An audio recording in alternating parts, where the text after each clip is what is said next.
presidente, como ya lo había dicho Jaime, pues discute que la educación sea declarada en emergencia. Eso fue uno de los puntos en su mensaje a la nación del presidente Pedro Castillo. ¿Qué implica declarar en emergencia la educación? ¿Cuál es la situación? ¿Y qué tan urgente es implementar todo para que de una vez los chicos regresen a clase? No sé si para hacer clases todas las horas de la mañana, para verse la cara, simplemente hacer trabajos grupales, actividades extracurriculares. La educación es importante, pero el desarrollo social personal lo es también. Y muchísimo. La situación emocional de los niños es sumamente importante. Vamos a hablar de ello con Paul Neira, educador y fundador de The Learning Factor, director de innovación de Estudiapé. ¿Cómo estás, Paul? Muy buenos días. Hola, Mabel, ¿cómo estás? Jaime, también buenos días. Paul, en principio, ¿qué significa para muchos la educación? Ya está en emergencia y desde hace muchísimo tiempo, desde el momento en que un niño no puede conectarse, ¿no?, a una computadora, a un teléfono para poder aprender a distancia. Pero ¿qué implica que oficialmente se declare en emergencia la educación? Mira, a ver, hay que distinguir el acto político, o sea, la declaración política hecha por el presidente Castillo en el 28 de julio, en su discurso inaugural, que ha sido refrendado además el día de ayer por el premier Bellido, de que vamos a declarar, digamos, la educación en emergencia, y ha mencionado ayer, además, en su declaración, de que él está planteando de que haya un cambio profundo en el sistema educativo peruano. Entonces, claro, esa es la declaración política. Lo que necesitamos ahora es comprender cuáles son las medidas que va a tomar el Ejecutivo en la cartera de educación, con todo el equipo que está a cargo del sector, para poder aterrizar esa declaración de emergencia. Ahora, tanto tú, Mabel, como Jaime han dicho hace unos segundos en la introducción, que es que ya la educación está en emergencia. A inicios de marzo del año pasado, la educación que hemos entrado en funcionamiento se llama educación remota de emergencia. Ese es el nombre técnico con el cual hemos estado operando. Entonces, lo que se está haciendo es un reconocimiento fáctico de que ya estamos realmente en emergencia, pero lo que necesitamos saber es, y yo ahí suscribo completamente lo que dices tú, Jaime, y es que la razón de ser el sistema educativo es que los niños, niñas, adolescentes y jóvenes aprendan. Claro. Y lo que está sucediendo con la pandemia es que no estamos aprendiendo al ritmo, a la velocidad, a la profundidad y a la comprensión necesarias. Entonces, lo que tenemos que hacer es volver a clase. O sea, la cosa más urgente, más fundamental del sistema educativo peruano en respuesta a esa emergencia real es que tenemos que encontrar los mecanismos con mayor velocidad, mayor rapidez de los que estamos teniendo ahora para volver a clases.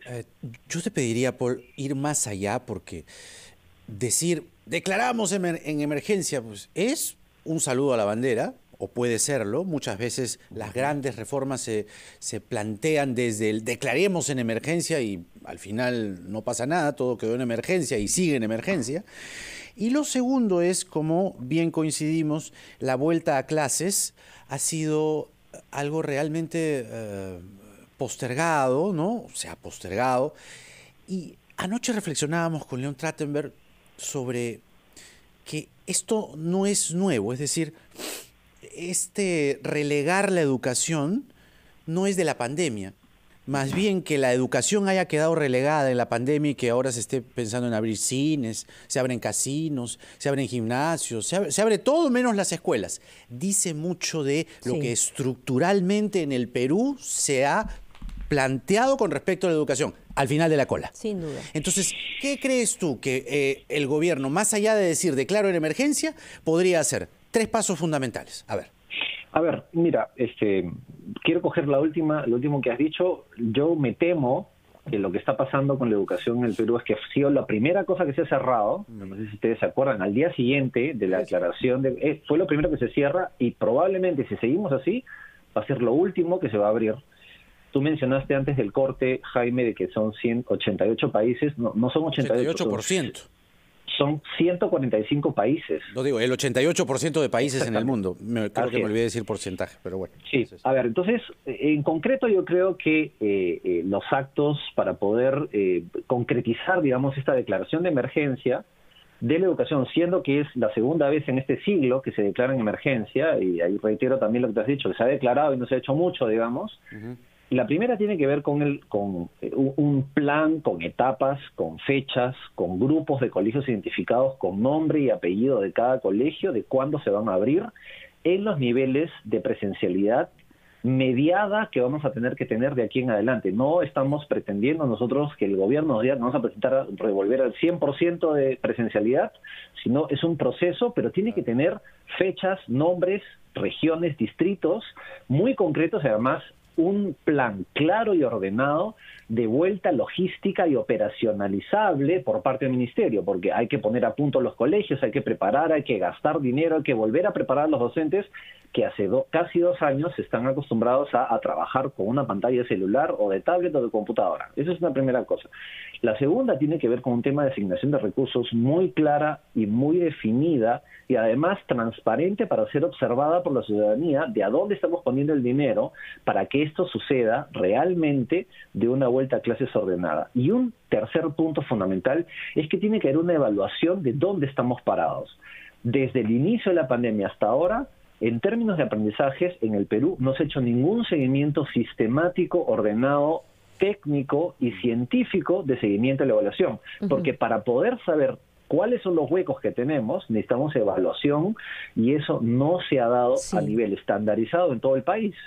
Y yo de atrevida, Paul, diría un factor más, que es la comunicación, porque hay muchos miembros del magisterio que están reticentes a retornar a las escuelas por temor al virus, así como los padres de familia, hay muchos que, a ver, legítimamente, ¿no? Cada uno ha tenido su propia experiencia en casa, tampoco quieren que los niños vayan al colegio, pero aquí lo que falta es comunicación para que se entienda que los colegios pueden ser espacios controlados y no focos infecciosos. A ver, no hay ninguna evidencia en esa línea. Yo agregaría a la comunicación la generación de confianza. Es decir, tiene que haber una acción propositiva por parte del Estado organizado de generar confianza en los actores de educación, porque ha habido mucho, se ha golpeado mucho ese sentido, pero a ese punto no hay ninguna pieza de evidencia científica que sostenga la posición de no abrir las clases. Para que te hagas una idea, esta semana, o sea, el lunes de esta semana, en la ciudad de Buenos Aires, o sea, 20 millones de personas, se ha vuelto en el 68% de los colegios al 100% desde las 8 de la mañana hasta las 3 de la tarde. Lo mismo sucede en Chile. Entonces, no hay ninguna evidencia que sostenga que tenemos que seguir manteniendo cerradas las clases. Y es cierto lo que tú dices, hay una acción comunicacional clave y fundamental de parte del Estado que no se ha dado para devolverle la confianza, no solo a los padres de familia, a los niños, sino también a los docentes.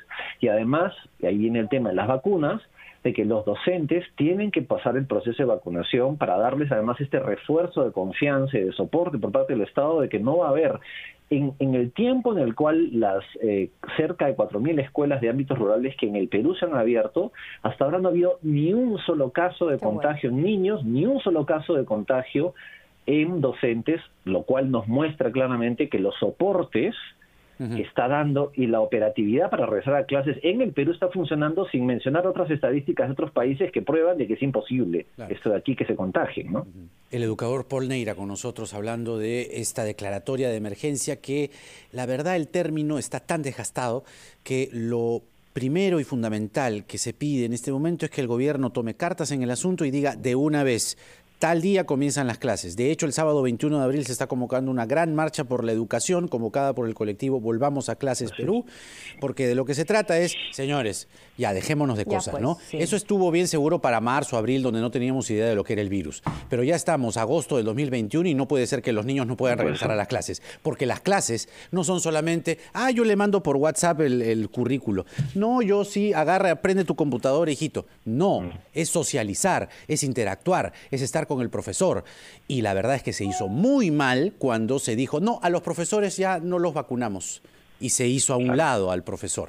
Recién se ha empezado con el profesor rural el 6 de julio. Gracias, Paul. Un abrazo a la distancia. Gracias. Tremenda preocupación la de los padres de familia. ¿No? Así están las cosas. Y el señor Cadillo, el nuevo ministro de Educación, que tiene las mejores intenciones, pues un plan serio de regreso a clases ya. El otro día le preguntábamos a Jaime Saavedra, el exministro de Educación, cuándo debían comenzar las clases y él nos dijo ayer. Y en esto creo que están de acuerdo tanto educadores, especialistas, como psicólogos y psiquiatras, Jaime. Porque si le preguntáramos en este momento a un psicólogo el porcentaje de niños y adolescentes que cada vez más entran al hoyo de la depresión, es increíble. Y aún, ojo aquí, esto es alarmante y puede ser sumamente angustiante para los padres de familia, aún no se ha medido el impacto que esta generación tendrá en el futuro después de este encierro. Porque claro, es muy fácil. A los niños enciérrenlos. Sí, qué fácil, ¿no? Porque, y además hay gente mala entraña que todavía dice, no, lo que pasa es que los padres ya se cansaron y quieren que los hijos regresen al colegio. No es eso, oiga, ¿qué por le favor. pasa? Los padres y los profesores hemos jugado un papel en primera línea, acompañando a nuestros hijos, que no es solamente acompañarnos, sentarnos al costado, sino nuestros hijos desesperándose porque no pueden más con esta educación virtual. Por el amor de Dios.